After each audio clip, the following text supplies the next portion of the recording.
আমার পিছনে যে আপনারা প্রাসাদটি দেখতে পাচ্ছেন, এই প্রাসাদটি হলো উচ্চতা হলো একটা 4 তলা বিল্ডিং এর সমান, আর প্রশস্ত হলো 210 মিটারের মতো।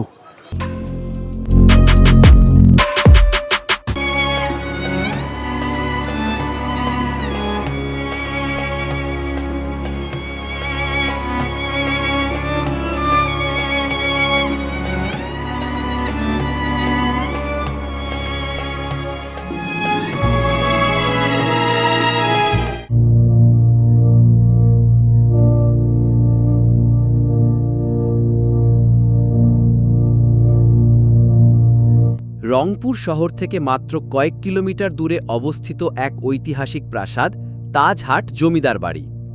ইতিহাস, স্থাপত্য ও রহস্যে মড়ানো এই রাজবাড়ি এখন রংপুরের অন্যতম পর্যটন কেন্দ্র, যা এখন একটি জাদুঘর হিসেবে ব্যবহৃত হচ্ছে। আজ আমরা জানব এর ইতিহাস, স্থাপত্য আর কিভাবে আপনি ঘুরে আসতে পারেন এই বিস্ময়কর স্থান থেকে।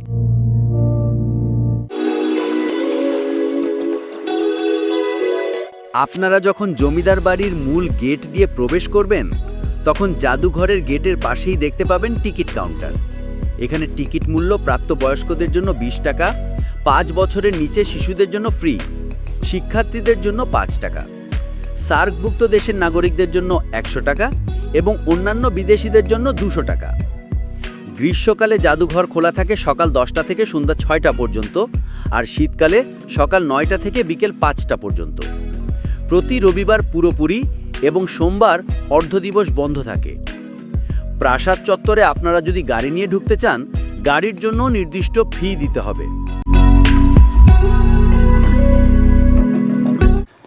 অবশেষে আজকে আমরা তাজহাট রংপুরে পৌঁছে গেলাম।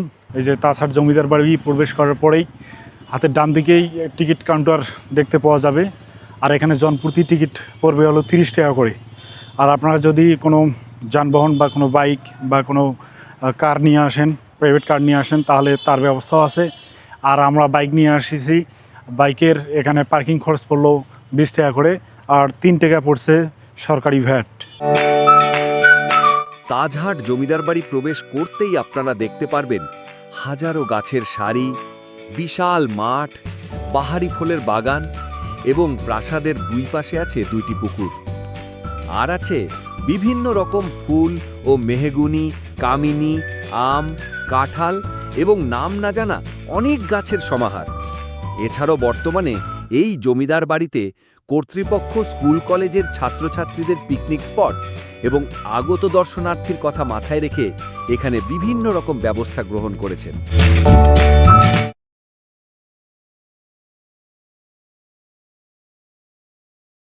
তাজহাট রংপুরের এই জমিদার প্রাসাদটি প্রতিষ্ঠা করেছিলেন তৎকালীন রংপুরের জমিদার গোপাল লাল রায়। আর এই রংপুর জমিদার বংশের প্রতিষ্ঠাতা ছিলেন জমিদার গোপাল লাল রায়ের পিতা জমিদার মান্নান লাল রায়। জমিদার মান্নান লাল রায় ছিলেন অবিভক্ত ভারতের পাঞ্জাব প্রদেশের অধিবাসী। তিনি হীরক এবং স্বর্ণের ব্যবসা করার জন্য রংপুর এই তাজহাট এলাকায় এসেছিলেন। এই এলাকায় এসে তিনি এই এলাকাটা ব্যক্তিগতভাবে তার খুব পছন্দ হয়েছিল। তার পরিপ্রেক্ষিতে এখানে তিনি বসবাস শুরু করেন এবং এই এলাকার জমিদারি গ্রহণ করেন। প্রাচীন রংপুরের ইতিহাস পুস্তক থেকে জানা যায় যে অষ্টাদশ শতাব্দীর শেষ ভাগে রত্ন ব্যবসায়ী মান্নালাল রায় তিনি সুদূর পাঞ্জাব হতে রংপুরের বিশিষ্ট সমৃদ্ধ স্থান মাহিগঞ্জে স্বর্ণ ব্যবসা করার জন্য এসেছিলেন। মাহিগঞ্জে এসে বসবাস এবং পরবর্তীতে তাজহাট জমিদারি প্রতিষ্ঠাতা করেন। জমিদার মান্নালাল মারা যাবার পর তার দত্তক পুত্র গোপাললাল রায় বাহাদুর পুরো দমে জমিদারি পরিচালনা শুরু করেন। মান্নালাল রায় রংপুরের মাহিগঞ্জে এসেছিলেন হীরা, জহরত ও স্বর্ণ ব্যবসার জন্য। প্রথমে তিনি নানা ধরনের নামিদামি হীরা, মানিক, জহরত খচিত তাজ বা টুপির ব্যবসা করেছিলেন। উক্ত তাজ বিক্রির লক্ষ্যে এখানে হাট বসে, যা পরবর্তীতে বিরাট প্রসিদ্ধি লাভ করে এবং এই তাজহাটকে কেন্দ্র করে এই জমিদার বাড়ির নামকরণ করা হয় তাজহাট জমিদার বাড়ি। তাজহাট রংপুরের এই জমিদার প্রাসাদটি নির্মাণ করার সঠিক সময় জানা না গেলেও এটি নির্মাণ শুরু হয়েছিল বিংশ শতাব্দীর শুরুর দিকে। শুরু করেছিলেন জমিদার গোপাল লাল রায়। আর সেই সময়ে 2000 জন শ্রমিকের কল্যাণে এই প্রাসাদটি নির্মাণ করতে সময় লেগেছিল 10 বছর। আর এই প্রাসাদটি নির্মাণ করতে জমিদার গোপাল লাল রায় খরচ করেছিলেন সেই সময়ে 1.5 কোটি টাকার। প্রাসাদটি বিংশ শতাব্দীর শুরুর দিকে মহারাজা কুমার গোপাল লাল রায় নির্মাণ করেন। এতে সময় লেগেছিল প্রায় 10 বছর। প্রায় 2000 রাজমিস্ত্রির নিরলস পরিশ্রমে বর্তমান তাজহাট জমিদার বাড়ি পূর্ণতা লাভ করে। 1917 সালে সম্পূর্ণ হওয়া এই জমিদার বাড়িটি নির্মাণ করতে তৎকালীন সময়ে প্রায় 15 মিলিয়ন টাকা খরচ হয়। লাল ইট, শ্বেতপাথর ও চুনাপাথর দ্বারা নির্মিত 4 তলা বিশিষ্ট তাজহাট জমিদার বাড়ির তৃতীয় ও চতুর্থ তলায় জমিদার গোপালের ব্যবহৃত বিভিন্ন জিনিস রাখা আছে। এছাড়া রয়েছে থাকার কক্ষ, গোসলখানা ও অতিথিদের জন্য কক্ষ। এই বাড়ির গঠনশৈলী অনেকটা ঢাকার আসান মঞ্জিলের মতো, কিন্তু আরও বিস্তৃত ও রাজকীয়।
প্রিয় দর্শক, আমরা এই তাজহাট রংপুর জমিদার বাড়ির যে অনেক সুন্দর যে সিঁড়িগুলো আছে, মার্বেল পাথরের সিঁড়ি, এই সিঁড়িতে এখন বসে আছি। দেখুন, সেই সময়ে জমিদার গোপাল লাল রায় এই মার্বেল পাথরগুলো নিয়ে এসেছিলেন ইতালি থেকে। অনেক মূল্যবান এই মার্বেল পাথরগুলো।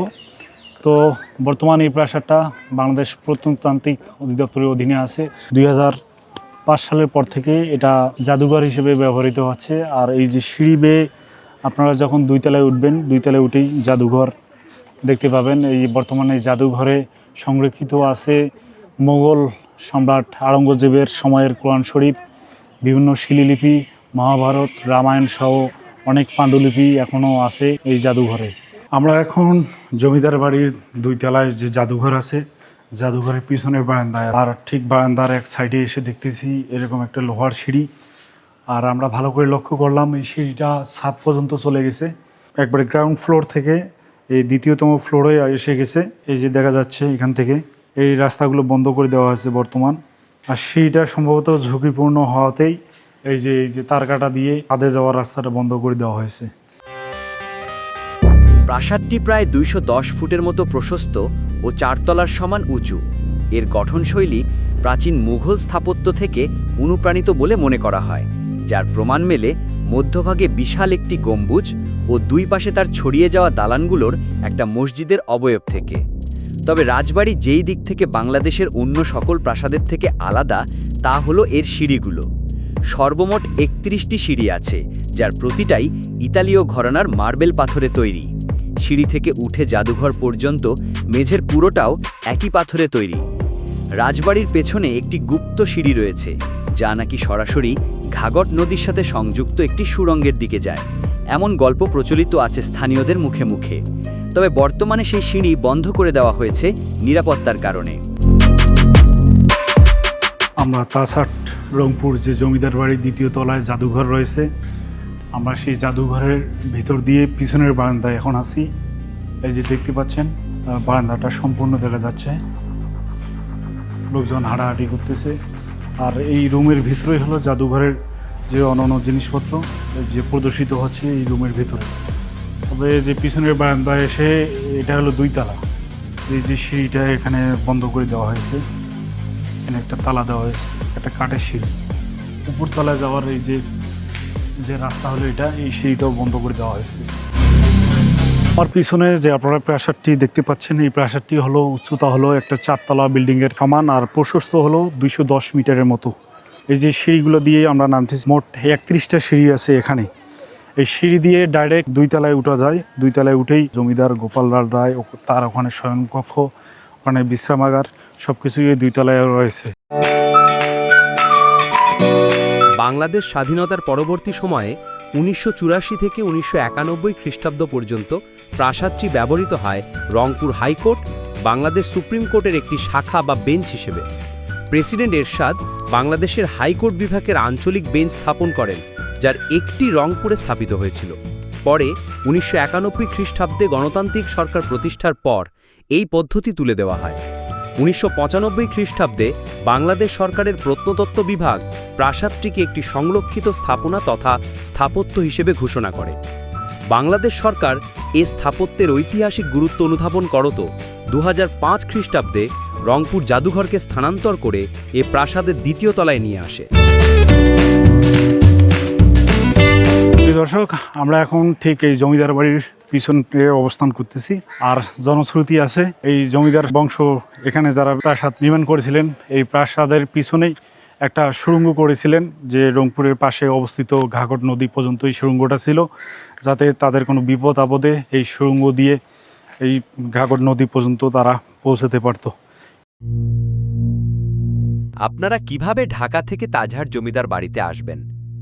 ঢাকার গাবতলী, কল্যাণপুর ও মহাখালী বাস টার্মিনাল থেকে প্রতিদিন বিভিন্ন পরিবহনের যাত্রীবাহী বাস রংপুরের বিভিন্ন গন্তব্যের উদ্দেশ্যে ছেড়ে যায়। গাবতলী, কল্যাণপুর ও মহাখালী সকল টার্মিনালের বাসগুলো সাভার হয়ে বঙ্গবন্ধু সেতু পার হয়ে রংপুর যাতায়াত করে। ভাড়া পড়বে 550 থেকে 900 টাকা। আর আপনারা যদি ঢাকা থেকে সরাসরি কুড়িগ্রামের বাসে ওঠেন, তাহলে রংপুর জাদুঘরের সামনে সহজেই নামতে পারবেন। তাছাড়াও রংপুর বাসস্ট্যান্ড থেকে জাদুঘরের গেট পর্যন্ত 20 টাকায় রিক্সা ভাড়ায় যাওয়া যায়।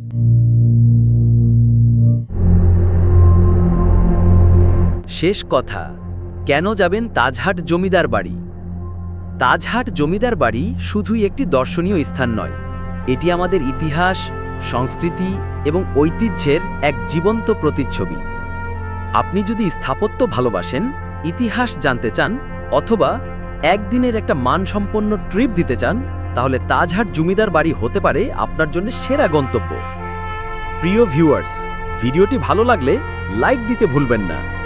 এরকম আরও ইতিহাস ও ঐতিহ্যের খবর জানতে সাবস্ক্রাইব করুন আমাদের বিউটিফুল বাংলাদেশ ইউটিউব চ্যানেলটি। আজকে বিদায় নিচ্ছি আপনাদের প্রিয় ভাজন, আমি রাশেদ সরকার। আবার দেখা হবে পরের কোনো ভিডিওতে।